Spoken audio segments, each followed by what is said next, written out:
Come after me! I'm a man! I'm for you! Can't wait! Let's go!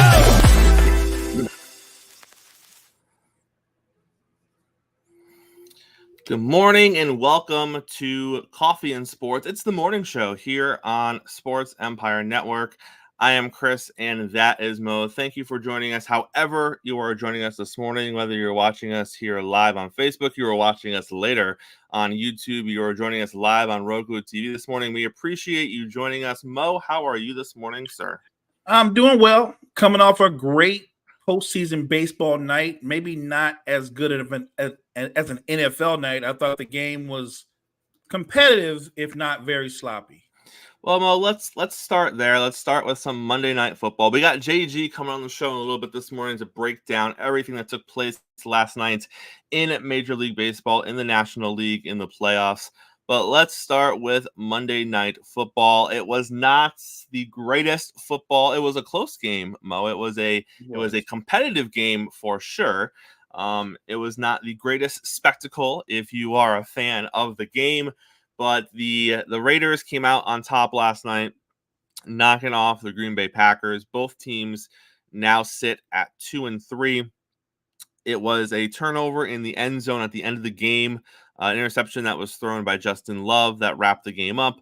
The Packers were driving. They were inside the Raiders' 40-yard line with less than a minute to go, down by 4, attempting to push it into the end zone to take the lead and win the game. But unfortunately, that wasn't the case. Let's start with the Raiders, Mo. What did you see from the Raiders last night, if anything, that makes you feel better about this team moving forward? I thought you kind of saw the typical Jimmy Garoppolo game, right? He's throwing the intermediate routes. He's throwing sideline to sideline. He had total control of the offense. It's not spectacular. Jimmy G's style can be boring, but it can be efficient. Outside of the interception, I thought Jimmy G looked at his NFL peak. He looked great. I thought they had some success running the ball with Josh Jacobs. I think they went away from that too early. I was actually more impressed with how competitive and physical their defense was. I thought their defense played really well. Now, granted, I would argue both defenses played well, but because of both offenses, they were so inept. Both of the offenses were very inept, so the defenses kind of got a boost. But I was really impressed. We were just talking about not too long ago the Raiders season being lost, and they showed some competitive. They showed some fight. And good for them that they're 2-3. If you told me they would be 2-3, 5 games in, I would have been like, I'm thinking 0-5. So I'm impressed. And look, we did what the morning show does from time to time. We said we're going with the Packers. They're going to win. They're the better team. And the kiss of death wins again. No, we when we closed the show yesterday, we said, we're probably going to be wrong. The Raiders are probably going to pull this game out, and that is exactly what happened. I wish we were smart enough to go there in the first place, but we were not. So, here we are. But like you said, Mo, it was a very Jimmy G type of game. He had the very ugly interception that he never should have thrown in the first place.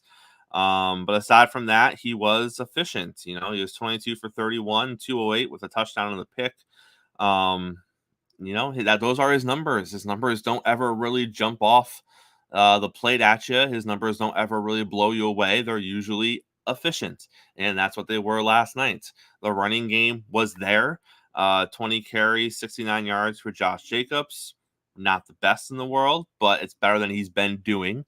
And Max Crosby, I think, was by far the MVP of this game because he absolutely wreaked havoc on the entire offense. The offensive line couldn't block him. They didn't have an answer for him. And when he wasn't getting to Love, he was pushing other people or forcing Love to make decisions quicker than he wanted to. There was one play last night, Mo, where Max started off on the right side, and he ended up coming all the way to the left, running around the offensive line, untouched, to get to Love. He literally was getting there at will last night. And then, Mo, I have to look at Justin Love here, and I have to look at it and I have to say to myself, what are we doing? Because it was 2 weeks ago, 3 weeks ago, that Jordan Love was being called capable. He was being called a capable quarterback that could move the ball up and down the field, that could run this Green Bay offense, with moderate success. And we were like, okay, all right, this looks okay. Now we look at the last 2 weeks, Mo, and I'm like, you still see some flashes of some things from Jordan Love, but it's not looked great the last 2 weeks. Last night, there wasn't much he did where you were like, okay. There were a lot of balls that were high. There were a lot of balls that were underthrown. There were balls on crossing patterns that he just completely missed. There was an interception that somehow was worse than the interception that Garoppolo threw. And we don't see a lot of quarterbacks out-intercept Jimmy Garoppolo. But That's hard to do. Jordan threw an interception last night where literally you have to ask yourself, why did he even let the ball go? Like, it wasn't going to be caught at all. Like, it was terrible.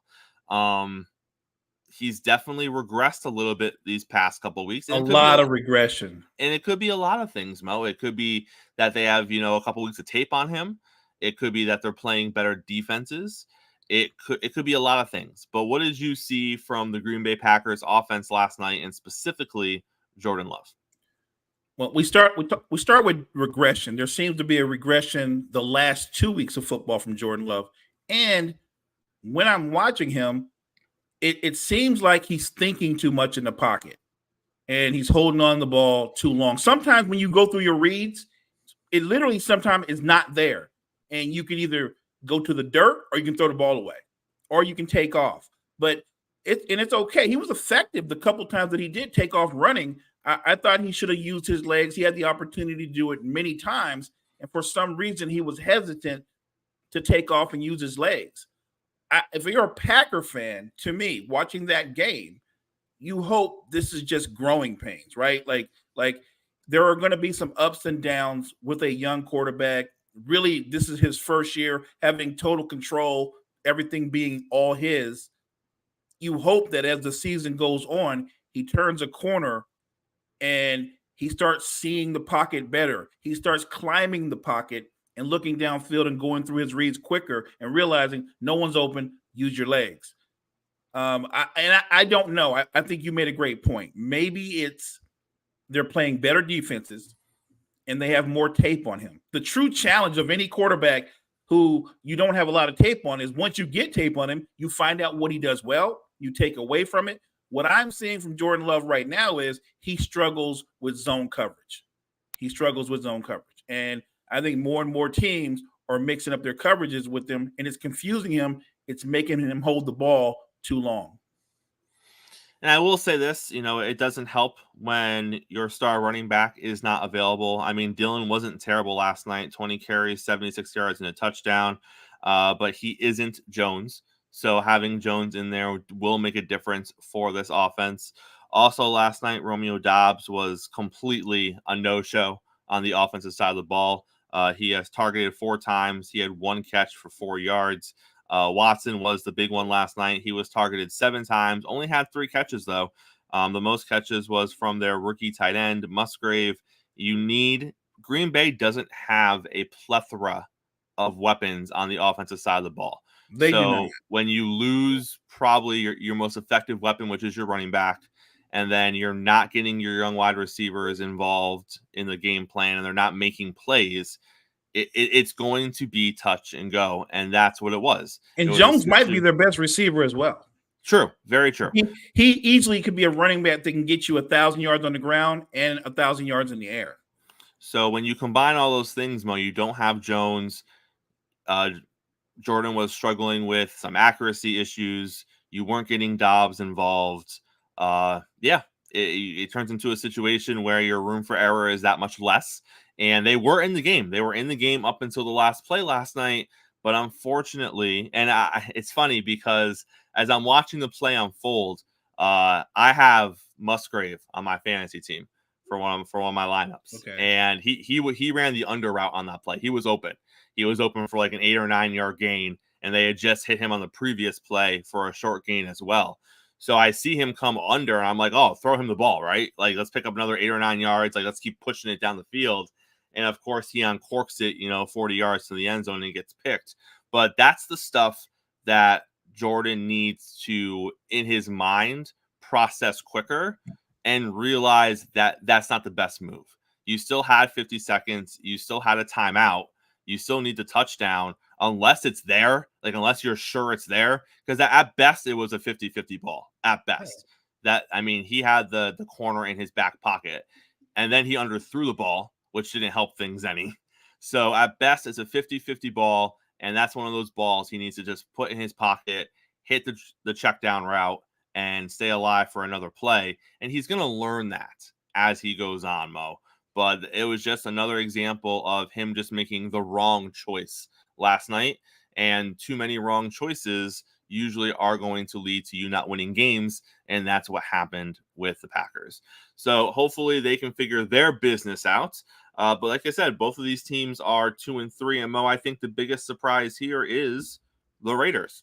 Because I think we all thought they were going to be a dumpster fire and they were going to be 0-5 and they weren't going to be competitive in games. And they're okay. I mean, they're probably not going to be 500, but they're a lot better than we thought they were, which is interesting, Mo, because we really kind of burned down Arizona and Las Vegas before the season began. And they're not great teams, but they're not the worst teams. No, the Broncos are one of the worst teams. we just assumed. We didn't say, well, Denver's going to win the Super Bowl or they're going to be a playoff team, but we thought they weren't going to be the worst team in the division, and they're the worst team in the division. And what's interesting to me about this season is I feel like we're either analyzing Justin Fields, Zach Wilson, or Jordan Love. Right? We're looking at these young quarterbacks at different points in their careers right now. And they're all seeming to struggle for one reason or another. Although if you look at Zach Wilson's situation, it's set up more for success than the other two. And what's wild, Mo, is as we enter week 6 of the season, and I think if you were to put either of us on the spot right now, and you're like, hey, who's the worst team in the league, or who are the worst teams in the league? I think if we thought about it for a hot second, I think we would say names like Denver. I think we might mention the New York Giants. I think those would be the first two places that we go. What's interesting, Mo, is I don't think either of us would say Carolina, who is winless. I didn't have that. And I also, right. And I also don't think, and think about this, I don't think either of us would say the Patriots. Absolutely. But they're terrible. They are absolutely terrible. And they could be one of the worst teams in the NFL right now. I don't know what to say because, and I'm not a Patriot fan. I'm an NFL fan, right? We all have our favorite teams, but I've admired what they had done over the decades. You had to give credit where credit is due. And coming into this year, I thought they're going to have a hard-nosed defense, smash-mouth offense, and Belichick will find a way to make them a 500 team, maybe even sneak into the playoffs. And they're the worst team in football right now. Well, you can flip a coin between them and the Giants, but they're really bad. I mean, who has the worst offense right now, the Giants or the Patriots? Well, at least the Giants. I know the Giants didn't score an offensive touchdown last week. I don't know.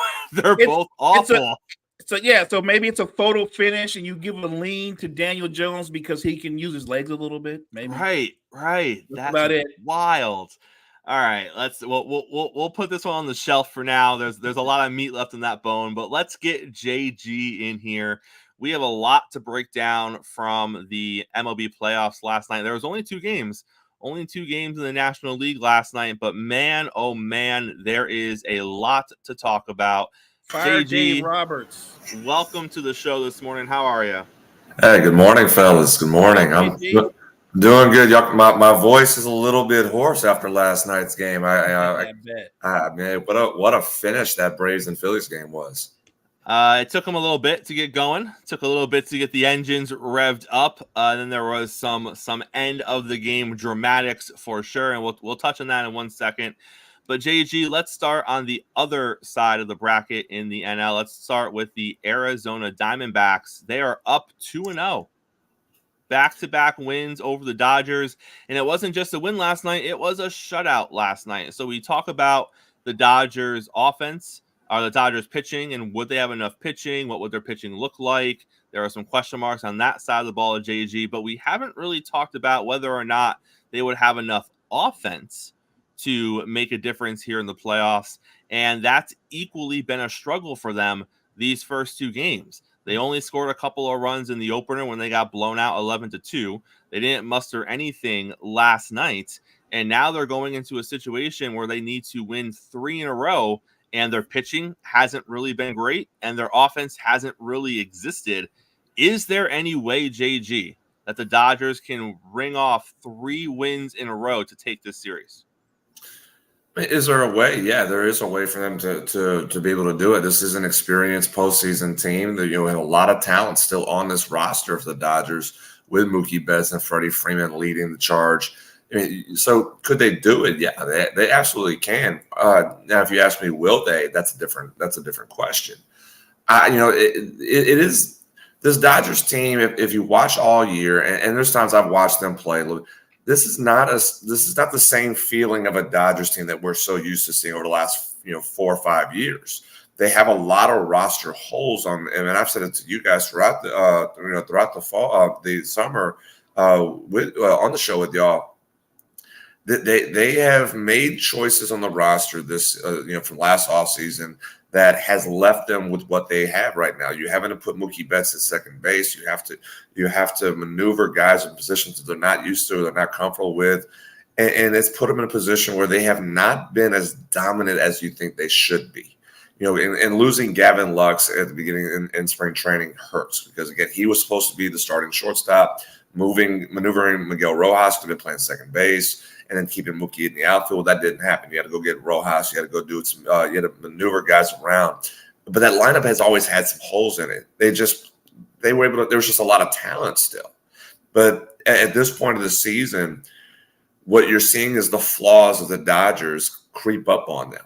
And the biggest thing, yeah, absolutely, the pitching part is where you have to be the most concerned. But if you're not scoring 2 runs last night in game 2, 2 runs again in game 1. That's a big concern more than anything else. And what I've said to people about game 2 for the Dodgers and Diamondbacks, that was essentially a game 5 moment for Arizona, because they could not let the Dodgers split and go in an even series and basically a best of 3 series in Arizona, because that would favor the Dodgers. Winning that game was so important for Arizona to make sure that they did get the advantage. Now they have the advantage going into Arizona. But this offense for the Dodgers, we're seeing that they have been this way all year. Yes, Freddie Freeman is still Freddie Freeman. Mookie Betts is still Mookie Betts. But the other guys behind have not been as good as you would hope them to be to protect those guys to the top of the order. The bottom of the order has struggled. And you're seeing that flaw take place. And it was a good pitching performance by Zach Gallen. Probably came out a little sooner than what he was hoping for. But the bullpen stepped up for Arizona to continue to shut down that offense. And that's where the Dodgers have got to get it going, is the bottom of the order, which has not been great, has to help Mookie Betts and Freddie Freeman. Otherwise, they're going to get swept. And who would have thought the Dodgers getting swept by Arizona in the NLDS, that in a little bit of a panic mode in LA. On the other side of the coin, it was touch and go for the Braves last night. We're after 5 innings, it's 4-0 Philly. It's setting up very much like game 1, a lot of game 1 vibes halfway through that game. But then, like what happens usually when you have a really great offense and a really balanced roster from top to bottom, eventually things get on track and eventually the runs start coming. And that is exactly what happened last night, JG. It was capped off with a clutch performance by Austin Riley, hitting that 2-run home run that gave the Braves the lead. But that wasn't the end. That wasn't the end of the drama. There was what took place the following inning, the game-ending double play, the incredible catch out in right center field, and then doubling the runner back off at first let's start with that because there was some criticism. And again, I'm going to say Phillies fans because obviously they were rooting for the Phillies. I'm not necessarily going to say baseball fans because I think, understanding the game of baseball and rooting for a team are two different things. But there was a lot of criticism for the double play and why the runner was where the runner was. Let's be honest, JG, the ball looked good off the bat. I mean, it was an incredible play by an incredibly fast outfielder to, one, get to the ball, to, two, make the play. I would say most times, and I don't have the next gen stats on it, I'm sure they showed it in the game last night, but most times that's not a catch. Most times that is not an out. So for me, and please tell me if I'm wrong, I was okay with the runner thinking that was into the gap. I think off the bat, it looked good. Obviously, it didn't end up that way, but I'm not going to sit here and kill the Phillies for being double off like that because it looked good to me. So a couple points on that, and this, I'll speak more as the former player / coach in this sense of it. And Jimmy Rollins on the post game mentioned this part too. In that situation, you have to see what the outfield is playing. Outfield is playing no doubles, meaning they're playing deeper. Because if the ball does get by, it's a tie ball game. Right. So if you got to make sure you keep the ball in front in that situation. So you're backing up. Harris is playing deeper than normal in center field. Same thing with Cunha. Cunha playing deeper than normal out in right field. That should be step number one for Harper as a runner to look at and say, okay, they're deep. So anything in the gaps is probably going to get cut off. I'm probably not scoring on a ball in the gap just because they will get to it quicker and I'll be held up at 3. So that's point number one, that Harper should have known that. And being a former outfielder that he is, he probably did know that. The perspective of Harper and what he saw, and I actually was talking to my girlfriend last night during this game. We're taught as base runners, if you see the outfielders' backs, if you see their numbers, go. That's your read. Go. Because that means they got beat. And at that point, and I showed different angles as I watched, and I showed her different angles during the game. You see Harris's back. You see his numbers turn. And that's what I saw. I saw that. It goes, he saw his numbers. He went. He believed that he was getting beat. Now, at the same time, you got to think they're playing deeper, though. Even if you see the numbers, you have to read that ball's going to be down. You cannot assume. You can't guess. Harper guessed, and he guessed wrong in that situation. And what I agree with Jimmy Rollins and what he said last night in the post game. By the top of the 9th, 1 out, you can't guess. You cannot guess. You cannot make the final out. You have to give, especially with the lineup that you still have. You have Bryson Stott coming up to bat, who's a hot hitter. He'll get a base hit, and if he gets a base hit with 2 outs in the gaps, Harper will score. We saw that. In the wild card, or we saw that actually in game 1 too. But if he's at first, ball in the gap, he'll score from that. So. I don't like that as a coach in this situation. I don't like that Harper guessed, and instead of making sure the read is correct and then going in from the decision at that point, he guessed, made the decision, and he guessed wrong in that because he didn't take into account how deep the outfielder was playing. And Michael Harris is a Gold Glove outfielder. Will he win one this year? No, I don't think he'll win one this year. But at some point in his career, Michael Harris will win Gold Gloves. And I'm emphasizing gloves. He will win multiple at some point in his career. He's one of the better outfielders, one of the better center fielders in the game right now. So that was, in my eyes, the analytics says that that play should not have happened. But he's made plays like that throughout this year. And again, they all have the scouting reports. I think, but Harper he made a guess to try to win the game, to tie the game, not even win. Now I'll say this: if that was the go-ahead run, if it was a tie ball game, and he was the go-ahead run, okay, I get it, because you're not going to lose if you get doubled up. You cannot lose in that situation. But you are the tying run. You're down. You're chasing one. It was not the right decision to be over aggressive. Make sure the ball gets down first, and then go, or make sure that the ball gets caught and you don't get doubled up with one of the hottest hitters in your lineup who will put a ball in play and put a ball in the gap, and you could probably score from first in that situation. So I as a Braves fan, thank you Thank you. You made the decision that helped us and save our season for one more night. Thank you, Bryce. But as a coach, I would not be happy that he made that guess and made that decision. As the series turns over and it heads to Philly, obviously splitting after you lose game one, splitting is what needs to happen for Atlanta. So they head to Philly. We are tied up. Obviously for Atlanta, they need to do it again. They need to split in Philly to get the series back to Atlanta. Is game 3 really the pivotal game of this series, JG? Do you foresee the winner of game 3 winning the entire series? Because if Philly takes game 3, you can only imagine what the atmosphere is going to be like for game 4.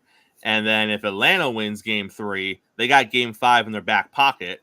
Obviously, they want to close it in Philly game 4, but if it doesn't go their way, it is what it is. It's going to be a raucous crowd back in Atlanta for game 5. So I would have to imagine that the pivotal game here now is going to be turned to be game 3. Oh, absolutely. Absolutely. For both teams. I won't sit here and say that game 3 is more important for the Braves than it is the Phillies, because it is. But for Philadelphia, you don't want to go back to Atlanta. You don't want to go back to Atlanta. So you cannot allow the Braves to win at least one game in Philadelphia. So this is a very tough game for both sides, because momentum is such a fickle thing. And right now, you've given Braves a little bit of momentum with how they woke up. As I put on Facebook after the game, the sleeping giant has finally awakened. And because you've held them for 14 innings with scoreless, held them hitless in the beginning part of that game, and they were as I put it in there, and it was very frustrating as a hitting coach, very frustrating just to see how the Braves were offensively being. I put in the, and I had a few of my buddies call me too, and they were like, well, "What are they doing? I was like, "Just be patient. They cannot panic right now. They know that they'll get the." If you saw the progression of the game, if you watch the progression, the first time through, strikeout, strikeout, strikeout, strikeout, strikeout, they couldn't touch anything. Second time through on Wheeler, they started putting the ball in play. I put it out there and say, now the progression is they're gonna start hitting. And sure enough, that's what ended up happening. They started hitting, and they were able to get the runs they needed. They were able to, that third time through, base hit by Ozzie, scored Acuna. Darnold with the 2-run home run that knocked Wheeler out of the game. That was the progression. They couldn't panic, and now they had momentum going into that latter part of the game, the last 3 innings, and then it swung. They finally got what they were looking for. As a hitting coach, you got to tell your guys, and what Philadelphia does so well. That's why I hate Philadelphia, and I hate that the matchup is they locked in on Max Fried on one pitch, his fastball. They're like, we know your fastball with that blister will not sustain 95 to 97 miles an hour. And it did. As he got into the third inning, that fastball was 92 to 93. He was not putting as much pressure on his fastball, and it wasn't moving as much either. So they looked at it and say, your fastball is not going to be as effective. We will not touch your curveball. We will not touch your changeup. We're going after your fastball. That's where the majority of the hits came off of. And so they stuck to their plan and approach. Now, as they went to the bullpen, you started throwing guys who had a little bit more off-speed stuff that can mix and match a little bit better than what Fried was at the beginning, and you kept them off balance at that point. The Braves on Wheeler, they were chasing pitches. They were not locking in on a certain pitch. They were guessing. Again, guessing it doesn't work in baseball very often. You have to be able to look for what you want to hit. And sure enough, as the game went on, they started locking in and started to get the time of his fastball, and they were able to go. Fortunately for Austin Riley, getting fooled, and I actually called it. I was again sitting with my girl last night. I go, he's going to throw a slider here. He's going to throw that slider, and he got fooled. My goodness, that's just grown man strength that Austin Riley showed with a one-hand home run, hitting it 350, 360 feet. It's absolutely disgusting how strong you can be to do that. But he got fooled on that pitch. He was just able to keep his hands back and dry. But the momentum swung. With Acuna's run first. When Turner bobbled that ball and Acuna scored. Darno's home run was the tone saying, hey, this is a game again. This is and I looked at it and said, we just need one more. We need one more hit. And Riley got that one there. So the momentum has swung. Can the Braves keep momentum going into Philly? That's the bigger question right now. I think they can. They've shown they can beat Philadelphia. They, in Philly, they swept them at the latter part of the season, so they're not afraid. As much as some Philly fans in our network wants to say that Braves are afraid of playing in Philadelphia, they are not afraid of Philadelphia. They are not afraid of that ballpark. I think they can keep the momentum. That's the biggest thing. They got to keep it. But for both teams, Game 3 is so important because, again, for the Braves, if Braves win Game 3, you are at least assured Game 5 in Atlanta. If Philadelphia wins Game 3, they can end the series in Game 4. And that, like they did last year, they ended it in 4. So this is, no matter how you look at it, Game 3 is a must-win for both sides. JG, when it comes to base, and I think this happens more in baseball than any other sport, it's not about necessarily winning as much as it is sometimes about how you win. And I look at last night's game, and I look at how dominant Philly was in the first half of the game. And I look at how Philly was 1 out away, essentially, from maintaining that lead and having a chance to go up 2-0. And then it all kind of went away. So I almost feel if you're Philly mentally, if you got shelled to open the game, if Wheeler just didn't have it, and he gives up 5 or 6 runs in the first couple of innings, and you end up losing that by 4 or 5 runs, I think you walk away from it, mentally saying, we did our job.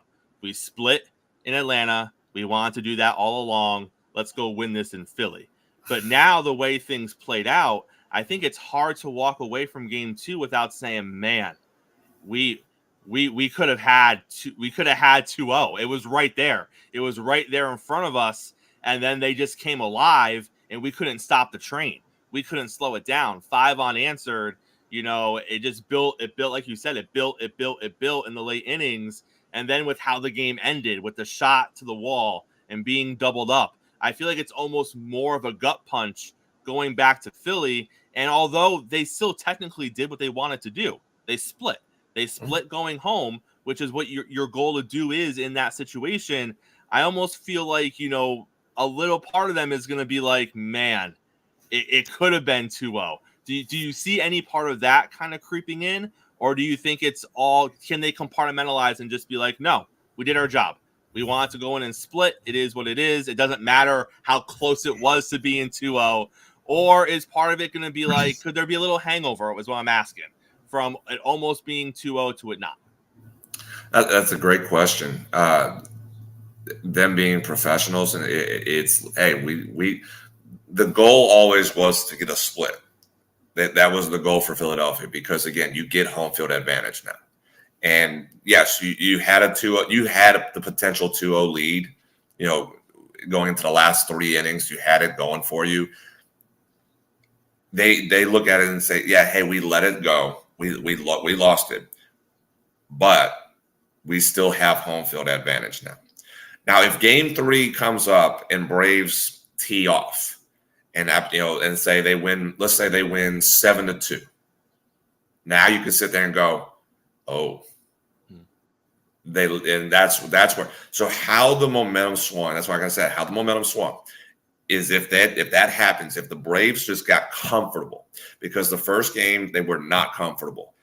Half of the second game they were not comfortable. All of a sudden they just got comfortable, and they absolutely, they put 4 or 5 home runs over the wall. They shut down Bryce Elder if he goes, and that bullpen continues, and they shut down Philadelphia.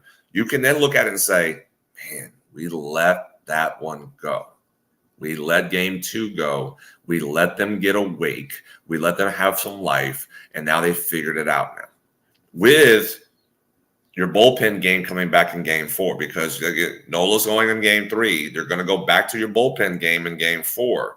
And in the moment, and you got Strider, and I know Strider, is not a good matchup for Philadelphia for, as far as how he pitches. Philadelphia hits him very hard.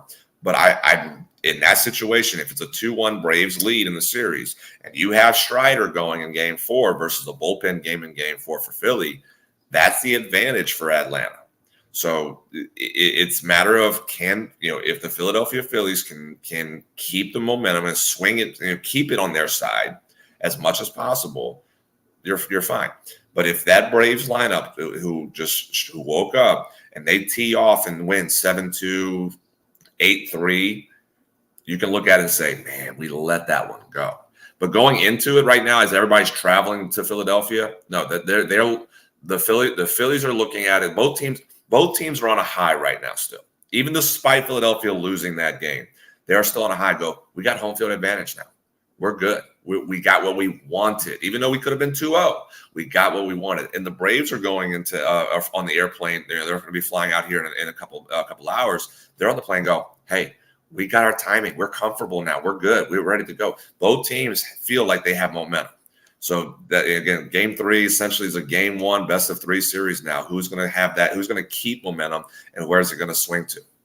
All right, JG, 60 seconds. Let's get some predictions for the AL side. Who's going to take the lead in the Twin Series? It's tied right now, 1-1. Who do you like, Minnesota or Houston in game 3? Surprisingly, I like Minnesota. I mean, they have the pitching matchup. They have Sonny Gray. They have their ace, the Cy Young candidate going, on the mound. And they're hitting. They're scoring runs right now. So I'm a little surprised by that point of it. And you have the better pitching matchup. So I'm going Minnesota to win game 3. And can Baltimore hang on and avoid the sweep, or is Texas going to sweep their way to the championship series? This was the series that Baltimore did not want, and same thing. They essentially Rangers have their ace and who's been pitching the best of their all season, and Nathan Eovaldi going, and the matchup fits so much better. And that ballpark in Arlington is going to be pretty loud. I'm going with the sweep, Texas Rangers over Baltimore. All right, JG, pleasure as always, sir. We appreciate you, and we'll see you later in the week to talk more JG, baseball. I always, guys, enjoy it. Appreciate it. Mo, always a pleasure having JG here on the show with us to talk baseball. But you learn little things, right? You do. I love seeing the player perspective. And I hear that line that he said, and it sticks with me when you can see their numbers go. That stuck with me. We didn't get a chance to talk about this yesterday, Mo, and it deserves a little bit of attention because we hyped it up going into the game. And that, of course, was Sean Payton versus Nathaniel Hackett. Obviously, Nathaniel Hackett, I guess you could say, got his revenge. I think it's fair to say, Mo, that the Broncos are just a bigger mess than the New York Jets are right now. I don't think either of these teams are great, but I think the Jets have more in place to be a good team than Denver does. The Jets have more pieces on the defensive side. Denver has a few. And I think if Denver was fully healthy, you could argue that, they have a couple more playmakers on the offensive side of the ball. But I would take a healthy Aaron Rodgers over Russell Wilson right now. And I don't even think it's close. So I think the Jets are probably in a better position than the Broncos are. But Mo, that being said, and again, I speak from a place of logic, and I speak from a place of just let's look at everything at face value. The Broncos are a bad team. They're not a good defense. They're not a good offense. Good for the Jets for winning that game, but you beat a really bad team. You beat a team that Miami put 70 on, and you struggle to score touchdowns against offensively. Yes, you scored 30 points, but you had some defensive. I think there was a defensive score mixed in there. There was a lot of field goals mixed in there. It's not like it was a 4-touch offensive touchdown route, and that's how you made your way to your 30. So, Mo, I get it. If you're a Jets fan, you walk away saying, hey, we got the W. That's important. I totally understand it. But you got to win against an abysmal team. So you take out the Sean Payton Hackett side of it, which I guess gave a little more juice to both of these teams. So if you remove that aspect of it and you're just looking at, wins and losses and X's and O's, great. Someone had to win this game. One of these teams was going to win. And even if the Broncos won, I would still feel the same way. I would say, okay, great. You beat a Jets team that's without Aaron Rodgers, that has Zach Wilson as their quarterback. Good for you. I still wouldn't feel great about it if I'm a Broncos fan. I will say this, though. Zach Wilson is showing small steps. He is showing, for the last couple of weeks, progression in the right way. Again, I would highlight who he's playing against. The Kansas City defense isn't world beaters either, but he did some nice things in that game. Again, I would say that Mahomes kept them in that game longer than they should have been in the game, but it is what it is. And then you look at what he did against a really poor Denver defense, and I still give him credit because he still has to do those things, right? He still has to make the throws. And when we're talking about Zach Wilson, a lot of times we talk about him not making the layups, not hitting the easy stuff. And he did that for the most part against Denver. So, Mo, coming out of this, where do you sit with Zach Wilson and the New York Jets moving forward? So between the two teams, the Jets have a brighter future. I don't think nobody would debate that. They have more talent on both sides of the football than the Broncos do. And even though Aaron Rodgers is an older quarterback, we both agree a healthy Aaron Rodgers is a couple of levels above Russell Wilson. There's no question in that. What I'm most impressed with was Zach Wilson, to give him credit. He was dynamite on third down. When your quarterback is dynamite on third down, he's 6 for 9 on third down. When you're that good on third down, you're moving the football. That breeds confidence into your other playmakers. That breeds confidence into your defense. So I'm going to say what I've heard said about him a couple of times, maybe 100 times. I see signs of where he can be a capable quarterback. But I'm not – I'm one of those people like you. I'm going with logic. I think it's a case-by-case basis. He was also playing against arguably the worst defense in football. Maybe not arguably, maybe the worst defense in football. And when you look at how Denver calls the plays on offense, whoever the play caller is, terrible. I think it's Sean Payton. Terrible play calls. Terrible play calls. He's setting Russell Wilson up for failure. He's setting him up for failure. Their offense is so generic. It's so obvious what they're doing. Like, there's no imagination. There's not a lot of motion. And they don't have a lot of playmakers. I know everybody wants Jerry Jeudy to be a number one receiver. I think Jerry Jeudy's a good receiver. I don't think he's a number one receiver. And I just don't think they have a lot of explosive talent on that team. I'm not apologizing for Russell Wilson. He had a bad fumble in that game.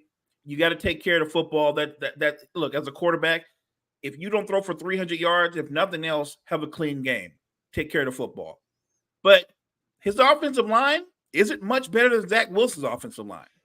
I'm just looking at the two teams, and I would say the Jets, they're still in it. They still have a shot to make the playoffs. The Broncos, they look like they're spiraling towards trying to get a really good draft pick.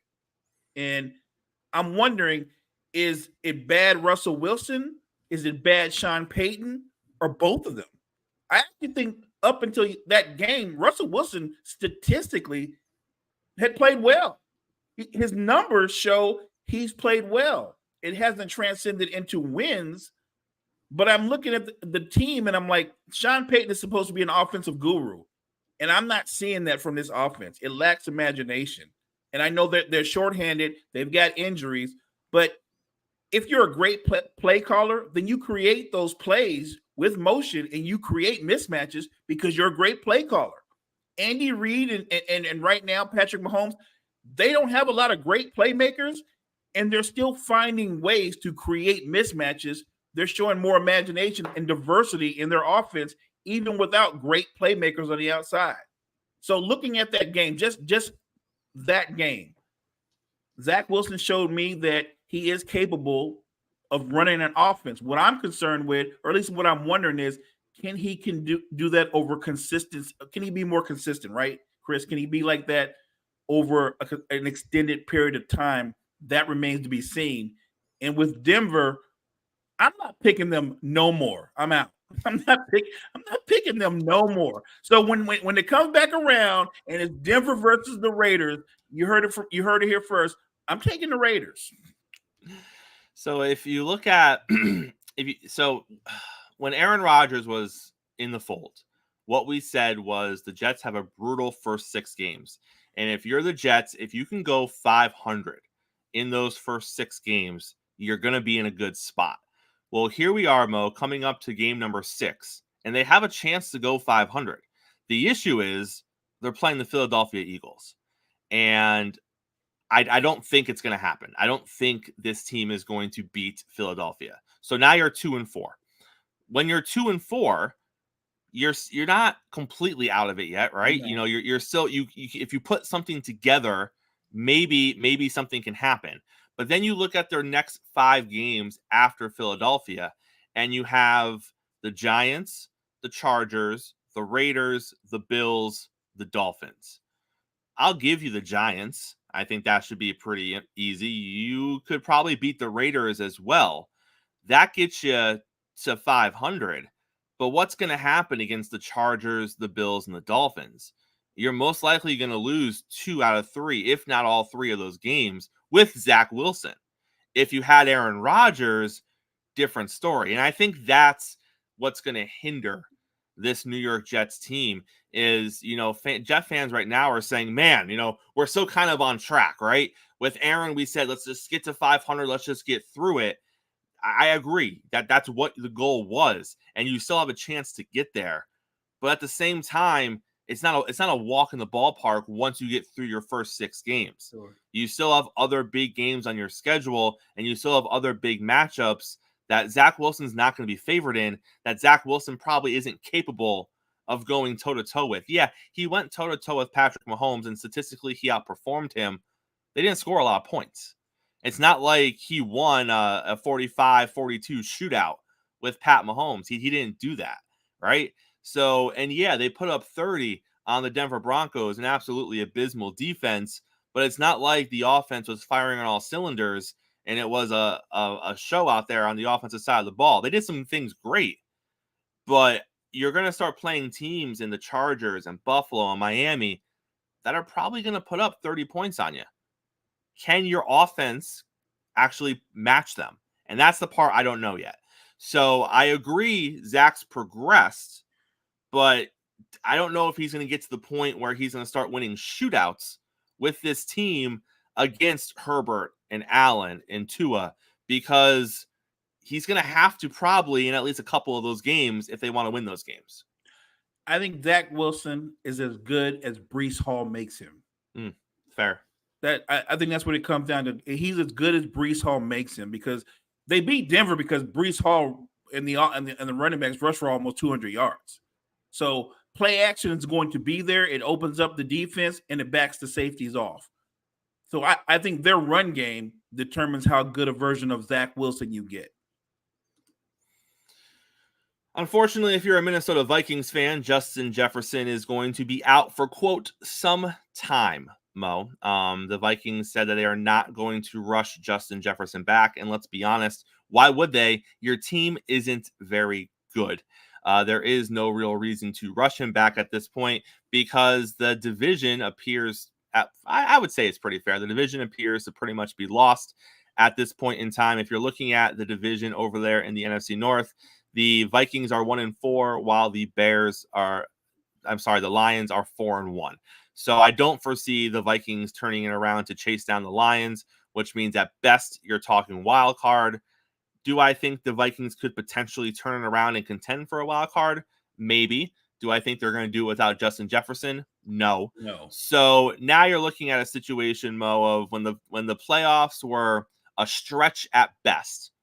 There's no point in rushing back your best offensive weapon to potentially do further damage or whatever the case might be. So I understand the Vikings not rushing him back. But Mo, this becomes a different question now because they're not going to be as good of a team without Jefferson, and they were already a bad team this season with Jefferson.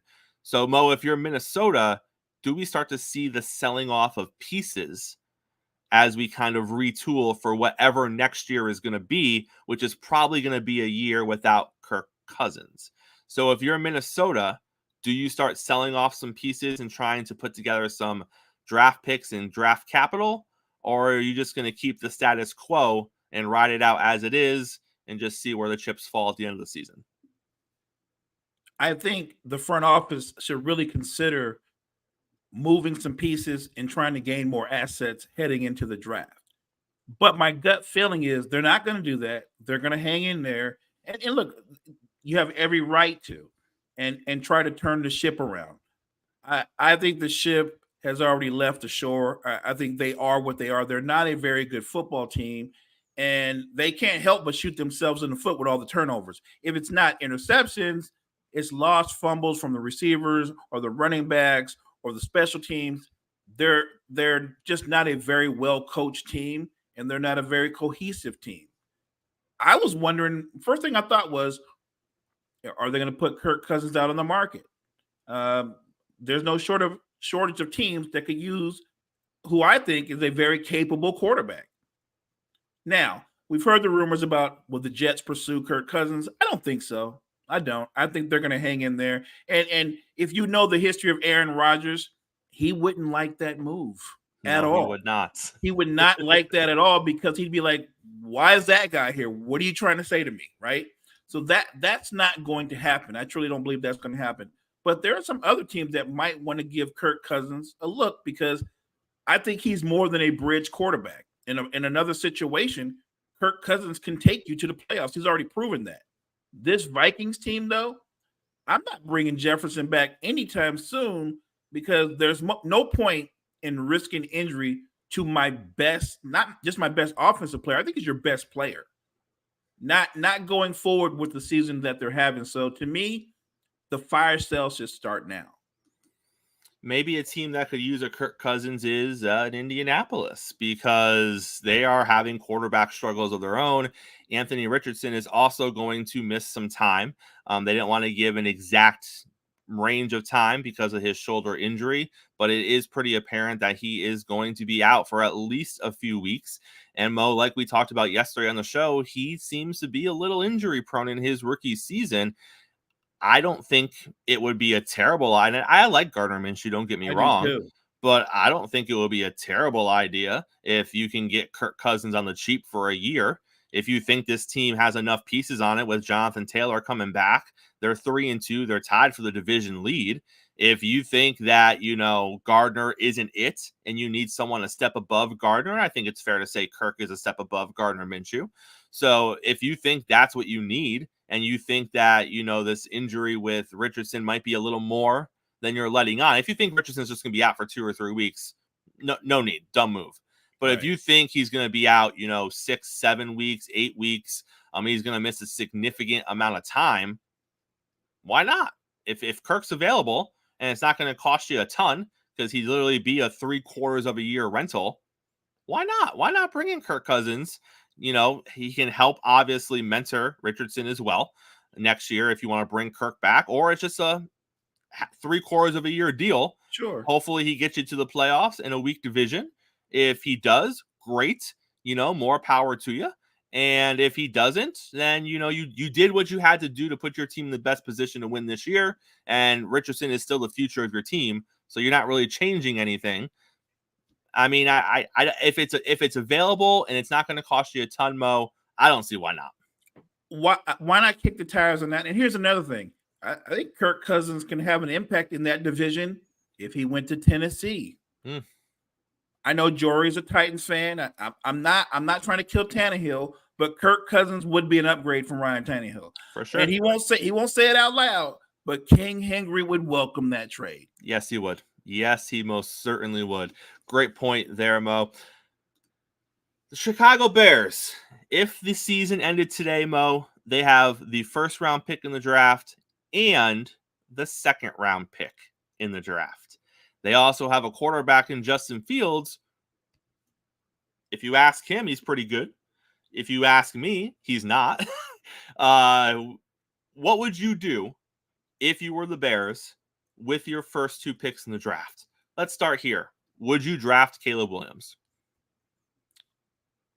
I would, but that's just me.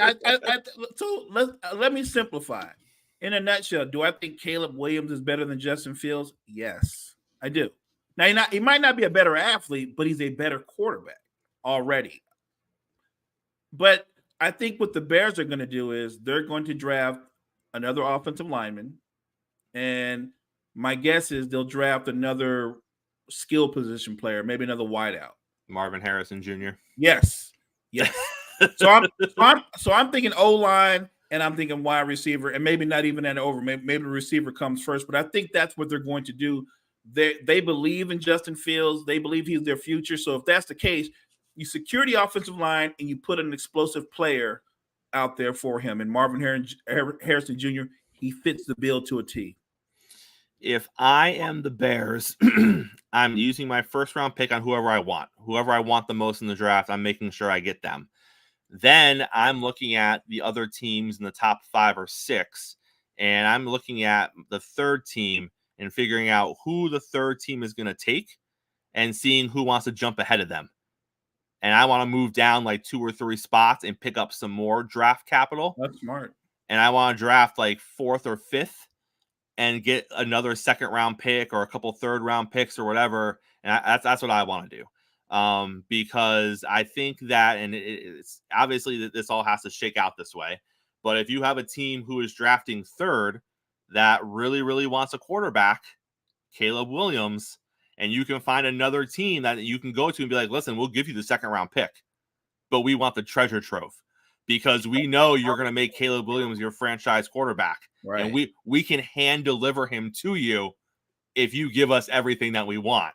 And I just try to cash in that second round pick for as much as I can get out of it. And that's how I'm going to roll. It's worked before. Look what the Niners did to get Trey Lance. 100%. And he's nowhere near the prospect that Caleb Williams is going to be. At all. So, yes, I actually think that's a very sound strategy. All right, Mo, we're going to close out the show with this. Micah Parsons went on his radio show yesterday, and he said some of the most Dallas Cowboy nonsense that I think I have ever heard in my life. True believer. He said that Dallas is the same caliber as the San Francisco 49ers, and the score doesn't really shape what happened out there. Mo, we only have a couple of minutes left here on the morning show this morning, but let me just say that I don't know what Micah Parsons was partaking in before he made those words. But apparently it was pretty good because he has lost his damn mind. There is no way you are the same caliber as the San Francisco 49ers. And I don't know what you want the score to indicate, Micah Parsons, because what it indicated was your offense is garbage against an elite defense, and your elite defense can't stop Brock Purdy. So that's what the score indicated to me. But apparently, Mo, I'm missing the boat here, and it's not as it seems. What say you? I say that he's spent too much time in Dallas already. He's starting to sound a lot like their fan base. You know, a lot of his decisions and the things that he say are not based on fact. So I'll just leave it at that. I'm a Niners fan, so I don't want to be biased. I'll just say they're not on the same level and leave it at that. But it's great that he's supporting his team. Yeah, and he thinks they are. So bravo to you, Micah, for trying to keep that morale up. Yeah, I appreciate it. I love that. But anyone who thinks that Dallas and the 49ers are cut from the same cloth this morning, I need you just to go back to your room. You're not ready for the world today, and we can try again tomorrow. And hopefully you will do better tomorrow. With a clearer head. Yeah, right. You just need to sleep a little more. Just sleep it off. Just relax, and everything will be okay. Great show this morning, Mo. Big shout out to JG for coming on the show and breaking down some baseball stuff. We love when he is here talking baseball with us.